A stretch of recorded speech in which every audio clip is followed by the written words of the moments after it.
There are 3 different places in LeadTracker you can send emails from. This video will highlight each area. The first place you can send an email to your potential guest from is a dashboard. Simply check the boxes next to the leads you would like to respond to and click the Batch Email button. The email editor will open so you can select the template you would like to use.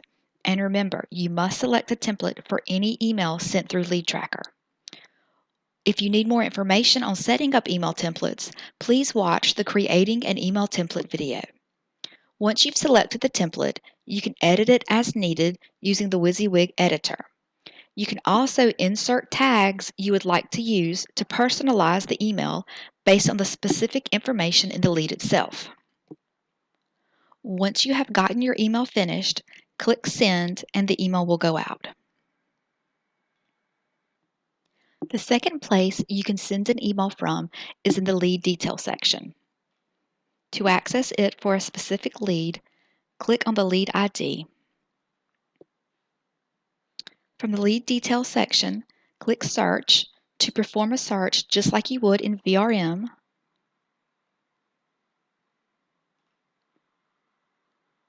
And then check boxes next to the properties you would like to email your potential guest about.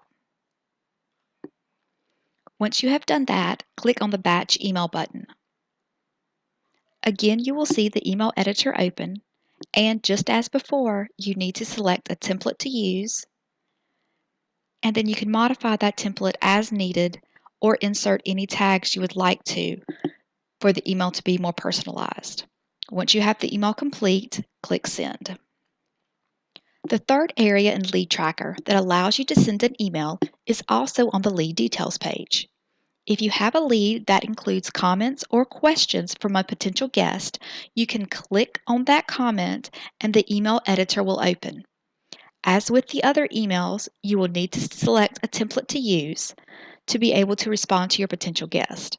The blank email template will come in handy for emails like these. You can edit the template as needed to address the concerns or questions included in the lead. You will notice the question or comment you received is above the toolbar. This information will be included at the top of the email you send so your prospective guest will know what you are responding to. Once the email is complete, click Send. For more information on LeadTracker, please view the additional videos in the LeadTracker library. If you have any questions or need any assistance, please contact the help desk at help@vrmgr.com. Thank you.